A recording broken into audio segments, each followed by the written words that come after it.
महा जय जयकार, जय जयकार महा।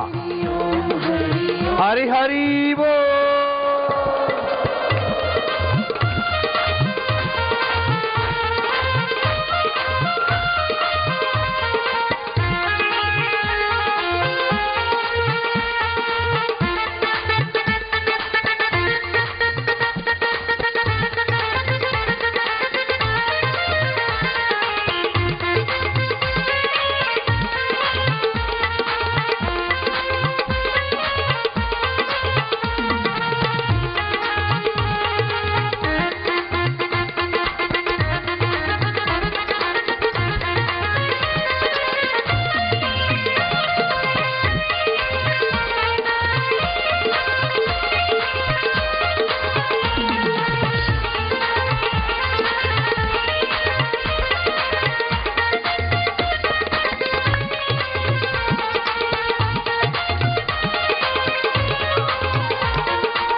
निरंजन शंकर कांटा लगे न कंकर बम बम गिरनारी।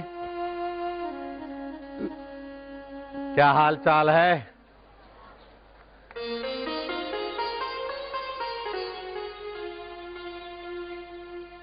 बोले पंडाल बड़ा बन गया लेकिन पहले दिन ही छोटा कर दिया। हरिओम हरिओम। अब रेलगाड़ी को भी पूर्व पश्चिम उत्तर दक्षिण और चारों तरफ घूमने वाली बना दिया। बैठते जाओ लाला लालियां। नारायण नारायण नारायण नारायण। हरिओम हरिओम। दिने दिने नवम नवम नमामि नंदनंदनम। ये बच्चे नया नया बना लेते, कभी कुछ कभी कुछ, बढ़िया लगता है।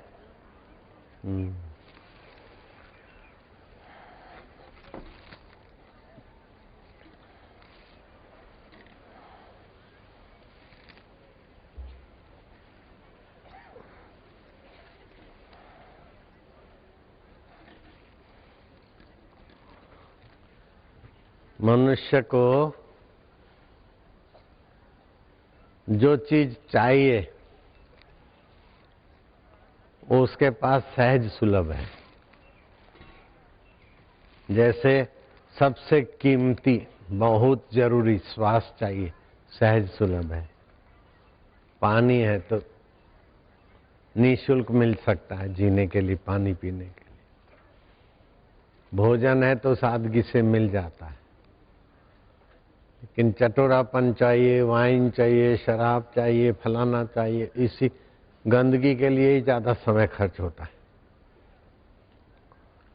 ऐसे हाड़ मास के शरीर की वाहवाही चाहिए तो उसके लिए जीवन कई जिंदगियां खर्च हो जाती। ये हाड़ मास का शरीर क्या है? पंच भौतिक है। इसमें जो जलीय अंश है, खून थूक, ये वो जल विभाग का है। जो पोल है वो आकाश है, जो गर्मी है वो अग्नि तत्व है, वायु तत्व है, पृथ्वी तत्व है। तो ये पांच भौतिक शरीर है। इसमें से आप पृथ्वी हो कि जल हो, तेज हो कि वायु हो कि आकाश हो, इन पांचों में आप क्या हो?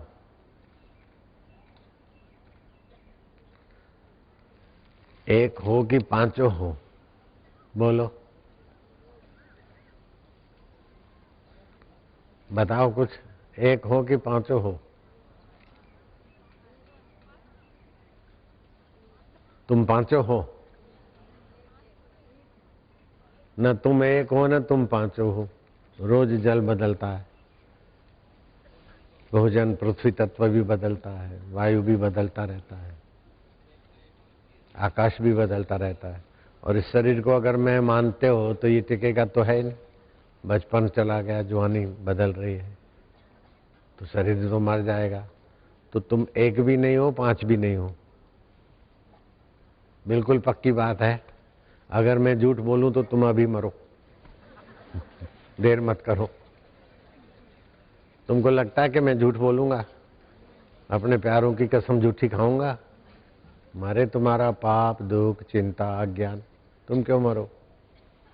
तो न तुम एक तत्व हो न 5 तत्व हो। एक को 5 को तुम जानने वाले हो।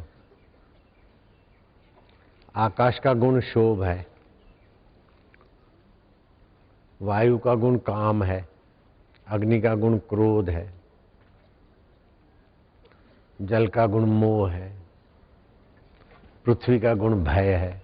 जिसमें पृथ्वी तत्व बढ़ जाता है उसको भय बढ़ता है, तो वो दिया जला के रखे,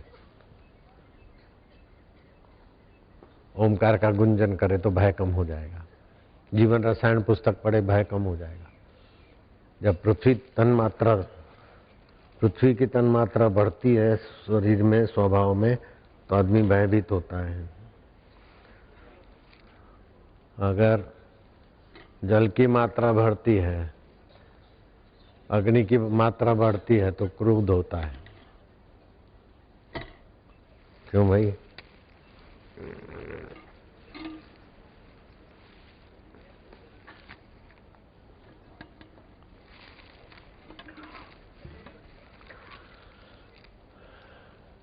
तो आकाश से क्षोभ बढ़ता है, वायु की मात्रा बढ़ने से काम होता है, अग्नि तत्व बढ़ने से क्रोध होता है, जरा जरा बात में गुस्सा आ जाना, चिढ़ जाना। जल से मोह होता है, पृथ्वी से भय होता है, वो तन मात्राएं बढ़ती। तो भय मुझ में है इसका आरोप न करो। पृथ्वी तत्व में भय आया, जल तत्व में मोह आया, अग्नि में काम विकार का आया, अग्नि तत्व शोभ आया तो अवकाश के कारण। तो ये पंचभूतों के अंश हैं। आप इनको सत्ता स्फूर्ति देने वाले हैं। ये सब बदलते, काम आता है चला जाता है, क्रोध आता है चला जाता है, लोभ आता है चला जाता है, मोह आता है चला जाता है, भय आता है चला जाता है। लेकिन आप कभी चले जाते हैं क्या? नहीं जाते हैं। लोग बोलते हैं वापस अनुभूति अनुभूति। अनुभूति सबसे बड़ी है कि हम अमिट हैं और अनुभूतियां मिटने वाली। ये हो गया, ये दिख गया, ये दिख गया, तो अनुभूतियां हो के मिटती है ना। तो जो लोग अनुभूति करने के लिए साधना करते हैं, वे लोग साधना की महानता नहीं जानते। अनुभूति होती है तो होने दो, नहीं हो तो उसका आग्रह मत करो। लेकिन अनुभूतियां हो के बदल जाती, वो कौन है? उसको खोजोगे तो शाश्वत की प्राप्ति हो जाएगी, नित्य तत्व की प्राप्ति हो जाएगी, असंग तत्व की। गीता ने कहा असंगो अयम पुरुष केवल निर्गुणस्य। ये आत्मदेव वास्तव में असंग है और निर्गुण है। निर्गुण भी है और निराकार भी है। तो तुम सब वास्तव में असंग भी हो, निर्गुण भी हो, निराकार भी हो। आकृति पंच भौतिक शरीर की है, गुण भी पंचभूतों में है, अष्टधा प्रकृति में है। तो गुण, दोष और आकृति ये आप नहीं हो, आपके शरीर में है। तो ऐसा ज्ञान का स्वीकृति से बहुत सारे दोष एकदम छू हो जाएंगे, बहुत सारे आकर्षण विकर्षण स्वाभाविक छू हो जाएंगे। किए हुए पाप से पिंड छूट जाएगा, किए हुए पुण्यों का अहंता नहीं रहेगी, शरीर में ममता नहीं रहेगी। तो वास्तविक में जो अहम है, जब वास्तविक में जो मैं है, उधर आ गए तो अभी अभी निर्दुख हो जाएंगे सदा के लिए। अवास्तविक में मैं है और अहम है, मम है, इसीलिए कितना भी कुछ करते हैं लेकिन अंत नहीं होता, दुखों का अंत नहीं होता। कितना भी कुछ कर ले दुखों का अंत नहीं होता।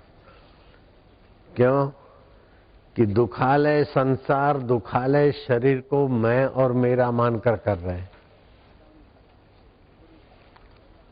इसीलिए उसका अंत नहीं होता। तो वास्तव में तुम अनंत के अविभाज्य अंग हो। जैसे घड़े का आकाश महाकाश का अविभाज्य अंग है, तरंग समुद्र का अविभाज्य अंग है। मिट्टी के बिना मिट्टी के बर्तन नहीं रह सकते, पानी के बिना बर्फ नहीं रह सकती, लेकिन बर्फ के बिना पानी रह सकता, बर्तनों के बिना मिट्टी रहती है, तरंग के बिना पानी रहता है। ऐसे शरीर के बिना भी तुम रहते हो। शरीर मरा पड़ा तुम देखते हो, मरने के बाद देखते हो कि ये मरा पड़ा है, कुटुंबी रो रहे हैं, ये है वो है। तो दुख आता है तो तुम सावधान नहीं रहते हो, तो दुख के साथ जुड़ जाते, तो मैं दुखी हूं। बीमारी आई तो बीमारी के साथ जुड़ गए, तो मैं बीमार हूं, बेचैन हूं, परेशान हूं। उसमें मैं पना आप सत्ता दे देते हैं। जासु सत्य ताते कर जड़ माया, तुम्हारे सत्य स्वरूप आत्मदेव से ये जड़ माया का शरीर सच्चा लगता है, बीमारी सच्ची लगती है, दुख सच्चा लगता है, बचपन सच्चा लगता है। सच्चा होता तो टिकता, बचपन तो चला गया, तुम हो तो तुम सत्य हो, बचपन सत्य नहीं है।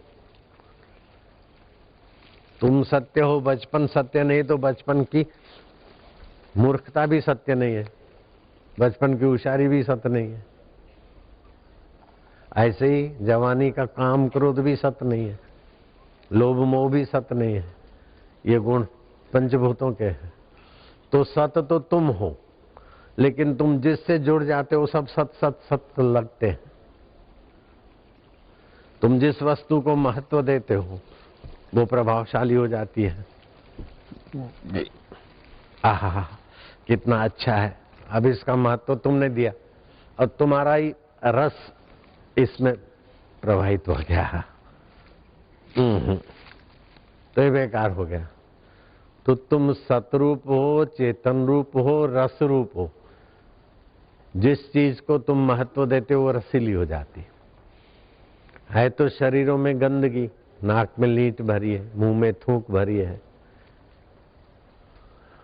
आंख से कीचड़ निकलती है, कान से खुरेद निकलती है, नीचे के अंगों से मलमूत्र निकलता है, रोमकूपों से गंदगी निकलती है। लेकिन काम दृष्टि से एक दूसरे को शरीर को महत्व देते हो तो नई शादी वालों को सुंदरी को सुंदरा अमृत पुत्र लगता है और सुंदरे को सुंदरी अमृत की पुतली लगती।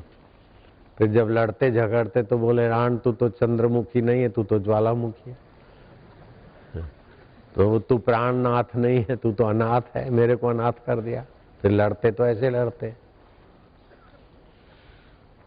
तो नश्वर शरीर को, नश्वर संबंधों को, नश्वर विकारों को तुम शाश्वत अगर महत्व न दो तो वो तुम्हें नचा नहीं सकते, तुम्हें रुला नहीं सकते। तुम महत्व देकर रो रहे, ये हो गया, मेरा क्या होगा, मेरा क्या होगा। प्रलय नहीं, महाप्रलय भी तुम्हारा कुछ नहीं बिगाड़ती। कई बार प्रलय नहीं, महाप्रलय, आत्यंतिक प्रलय हुए, फिर भी तुम्हारा अस्तित्व वो मिटा नहीं सकते। भगवान भी तुम्हें मिटा नहीं सकते। शरीर को तो भगवान ने भी नहीं रखा, फिर भी तुम डर रहे हो। क्यों कि तुम मिथ्या से जुड़े हो। मिथ्या में तो कंपन होता ही रहता है, मिथ्या में तो परिवर्तन होता ही रहता है। तुम कितना भी थामना चाहो नहीं थमेगा। जो भोजन किया उसको थामो, पेट में रखे रखो तो बीमार हो जाओगे। जो भी मिला है पसार होने के लिए, पानी पिया वो भी पसार होने के लिए, भोजन भी पसार होने के लिए, बचपन भी पसार होने के लिए, जवानी भी पसार होने के लिए, दुख भी पसार होने के लिए, सुख भी पसार होने के लिए, सब पसार होने वाली चीजें हैं। लेकिन तुम पसार हुए क्या? अपने को छोड़ के कभी गए क्या? नहीं गए। तुम्हारे आगे से सब पसार हो गया। तुम पसार नहीं होते, तुम नित्य हो। तुम अपने आप के साथ नित्य रहते हो, अपने को छोड़कर 2 मिनट के लिए भी कहीं नहीं जाते हो। गहरी नींद में भी अपने में ही हो जाते हो। इंद्रियों से हटकर मन में आ गए, मन से हटकर बुद्धि में आ गए, बुद्धि से हटकर जीवत्व में आ गए, जीवत्व से अनजाने होकर अपने आप में आ गए, अपने ब्रह्म स्वभाव में आए। अपने ब्रह्म स्वभाव से जीव का स्फूर्णा हुआ, बुद्धि का हुआ, मन का हुआ, इंद्रियों का हुआ, जगत का व्यवहार हुआ। रोज एक था राजा, वही परमात्मा राजा, तुम्हारा आत्मा तुम। एक थी रानी, उसकी सुरता वृत्ति, उसी से सारा पसारा हुआ। एक था राजा, एक थी रानी, शुरू हो गई कहानी। रोज कहानी शुरू होती है, रोज समेट के अंतर में चली जाती। ऐसे बचपन भी कहानी हो गई, जुआनी भी कहानी, दुख भी कहानी, सुख भी कहानी।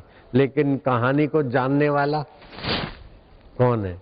उसको अगर खोजे तो शांत अवस्था आएगी, और शांत अवस्था से बाप रे बाप कैसे कल्याण हो जाता है, कितना फायदा हो जाता है, उसका तो मैं आपको कितना भी बताऊंगा कम होगा। परसों शाम को एक डॉक्टर आया, उसका नाम था डॉक्टर सुरेश। अपोलो में, दूसरी प्रसिद्ध अस्पतालों में हो जाता है, ऑपरेशन करता है, 25,000 मिल जाते उसको। अपोलो वाले 2 लाख कमाए तो 25,000 उनको मिल जाते हैं।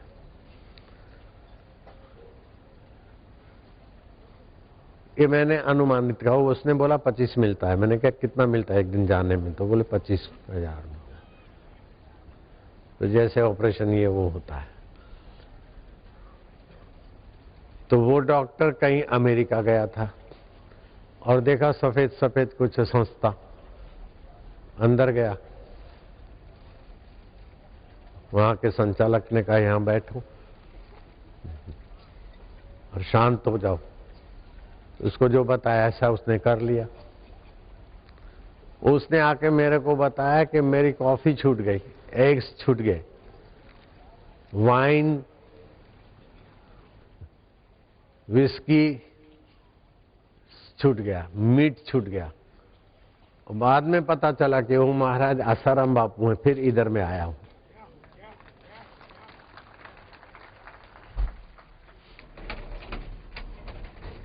इधर ही रहता, सरदार नगर में, लंबा चौड़ा है। कल शायद आ जाए, परसों। बड़ा कदावर मेरी सर। तो ये विकार शाश्वत नहीं है। अनजाने में वहां ध्यान करते करते वाइब्रेशन प्रभाव वहां के सात्विकता का,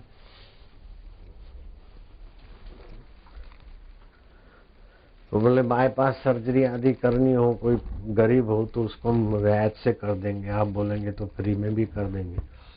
मैं क्या बाईपास सर्जरी तुम क्या करोगे?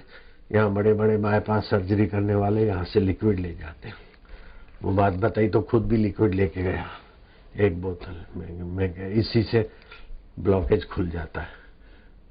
हमारे ग्राहक तुम्हारे पास नहीं आएंगे, लेकिन तुम्हारे ग्राहकों को हम फ्री में ठीक कर देंगे। मेरे कहने का तात्पर्य ये था। तो यहां भी कुछ रखा है, पावर क्या रही है वो जो भी देखेंगे। तो अब एक सुंदर उपाय है कि आप दुख नहीं चाहते,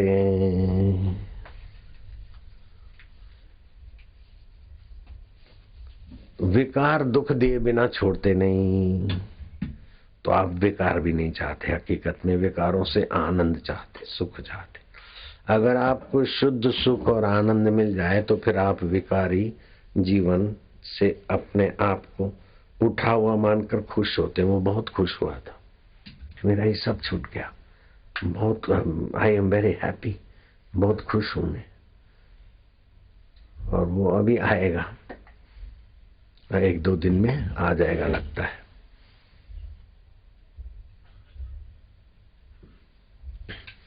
तो आपके जीवन में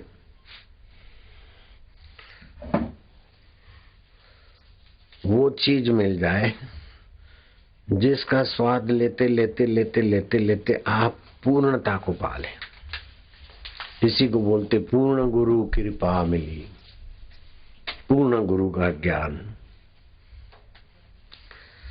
कुछ लोग बोलते मेरे को अनुभव हो जाए, अनुभव होके चले जाएंगे ना। अनुभव होकर चले जाए, ऐसे अनुभूतों के लिए लालच छोड़ दो। हो जाए तो हो जाए, ना हो जाए तो कोई बात नहीं। पहले यहाँ ध्यान योग शिविर होती थी, संख्या नपी तुल्य होती थी, तो फिर प्रश्न उत्तर भी करते थे, तो जिसको जो अनुभव हुआ है वो बोल देता था। मैंने कहा किसी को कोई अनुभव नहीं हुआ हो तो खड़ा हो जाए। तो एक गांधीनगर का कोई ऑफिसर शिविर में था, वो खड़ा हो गया, बोले मेरे को कोई अनुभव नहीं हुआ। तो मैं गया, तीसरा दिन चौथा दिन आप इधर रहे कैसे, कोई अनुभव नहीं हुआ, तो फिर आप चले क्यों नहीं गए? बोले आनंद आता है, अच्छा लगता है। तो सारे अनुभवों का सार तो आनंद चाहिए। आत्मा का सत स्वभाव, चेतन स्वभाव, आनंद स्वभाव है। तो सत और चेतन स्वभाव तो बुद्धि पूर्वक समझ लेते हैं। आनंद स्वभाव के बिना, रस के बिना जीवन तो अधूरा हो जाता है।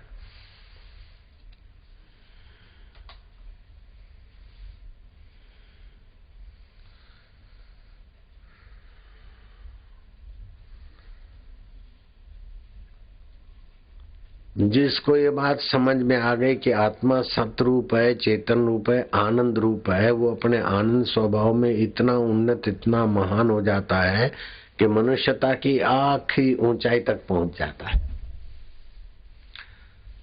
अब मनुष्य रूप में आखिरी नीचाई के व्यक्ति की बात स्वभाव जान लो और आखिरी ऊंचाई के स्वभाव को जान लो। 7 स्वभाव का वर्णन करते शास्त्र। 7 में आप कौन सी पायदानी पे हो, पहली पे, दूसरी पे, चौथी पे, 7वीं पे देख लो।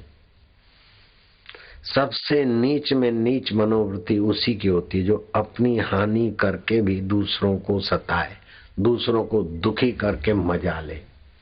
ऐसे लोग भी होते मनुष्य में। वो सबसे नीच मनोवृत्ति के भोजो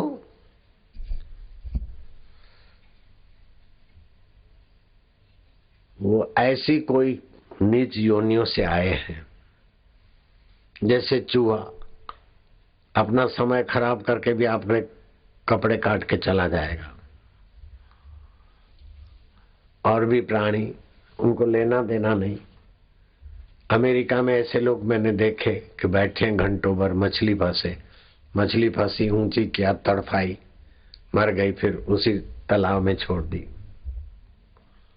तो किसी को अपना समय शक्ति बर्बाद करके किसी को सताने का मजा लेना, ये मानवता की एकदम नीचे में नीची आखिरी पराकाष्ठा है। अपना समय, शक्ति, बुद्धि, पैसा खर्च करके मछली फंसाते हैं या और किसी को समय देकर बम खोजा और फिर अपने पैसे लगाकर अमेरिका ने तबाह कर दिया जापान के सुंदर शहर को। तो अपना नुकसान सह के भी दूसरे को भारी नुकसान पहुंचाना, अपना समय शक्ति खर्च करके भी सासू की निंदा करना, अपना मन खराब करके भी पड़ोसी की निंदा करना, अपना समय शक्ति और बुद्धि खराब करके भी किसी पर झूठे दोषारोपण करना, लगाना, लगवाना, ये मानवता की आखिरी, नीचता की आखिरी, मानवता की नहीं, नीचता की आखिरी। उससे कुछ थोड़े ऊपर उठे हुए लोग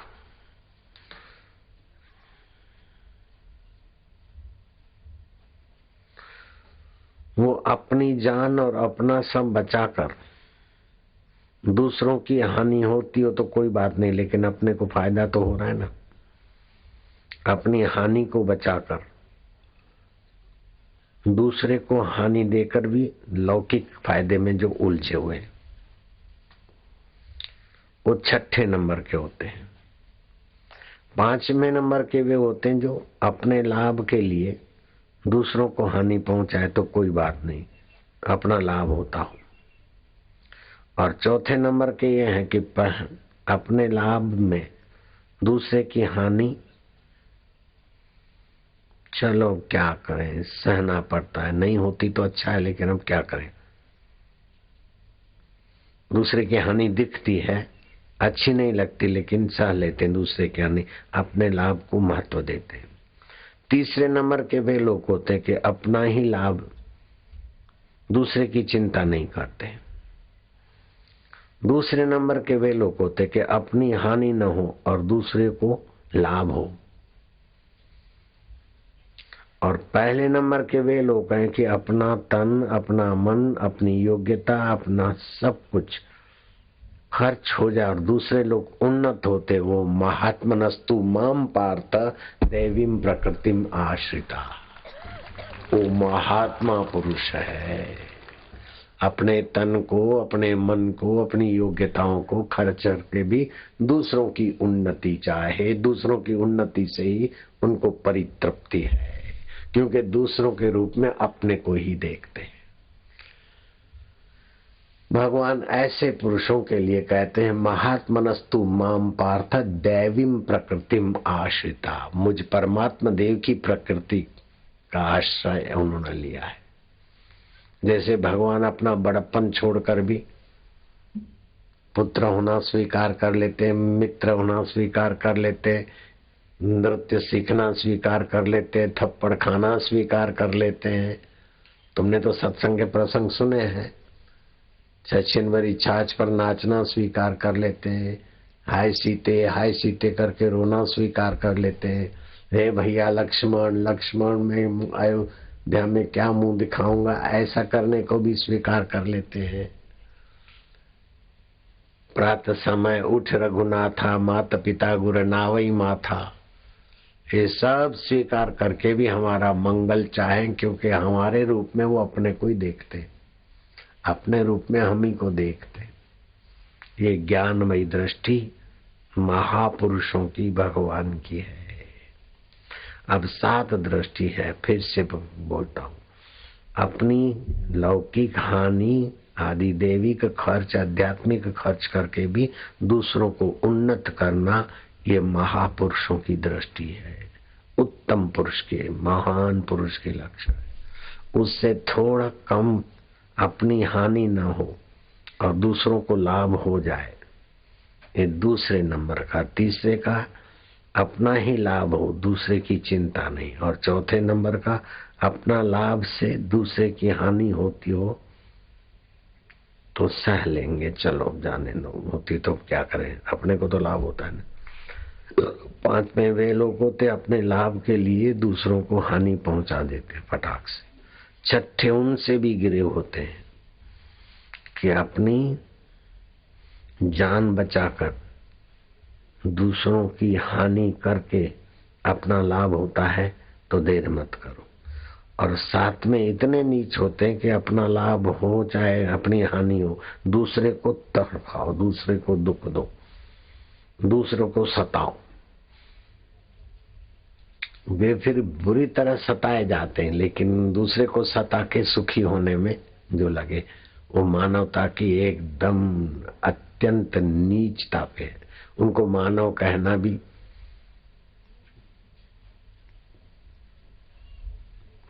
मनुष्य रूपे मृगाश्चरन्ति, मनुष्य रूपे वो पशु है, असुर है। आसुरम भावम आश्रिता।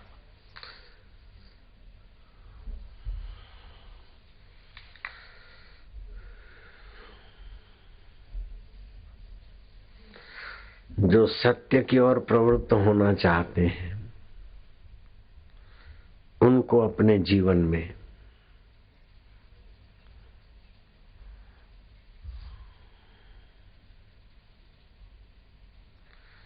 देह, मन और वाणी,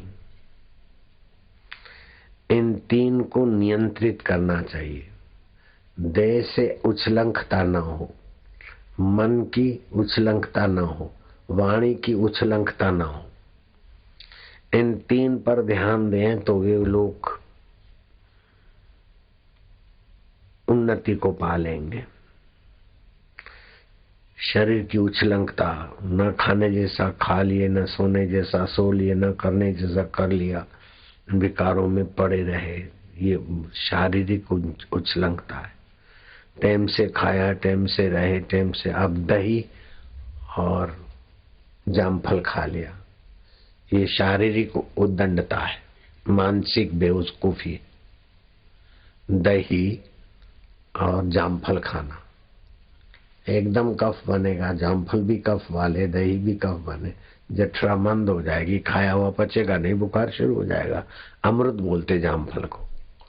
बोले क्या बात है? बोले तबीयत खराब है। क्यों? बोले अमृत और जामफल खाया। खिलाने वाला मूर्ख है, खाने वाला भी मूर्ख है। ऐसे मूर्खों में से एक नंग इधर बैठा है। मेरे को पता चला कि वो कोई याद कर रहा है, दुखी है। पूछा क्या है? बोले बुखार है। अरे क्यों? बोले अमृत और दही खाया था। तो कईयों को तो अक्कल भी नहीं होती कि क्या खाना। दही और जामफल। दही कफ बनाएगा, जामफल भी कफ बनाएगा। कफ बनाने से जठरा मंद हो जाएगी, तो खाया हुआ पड़ा रहेगा तो उसको पचाने के लिए प्रकृति शरीर में तपान पैदा करती, बुखार। अगर उस समय बुखार में दूध दे दे तो बस मरा। फिर तो खुदा हाफिज है। तो कई बार खान पान की भी बेवकूफी से लोग नाहक बीमार होते हैं। उछला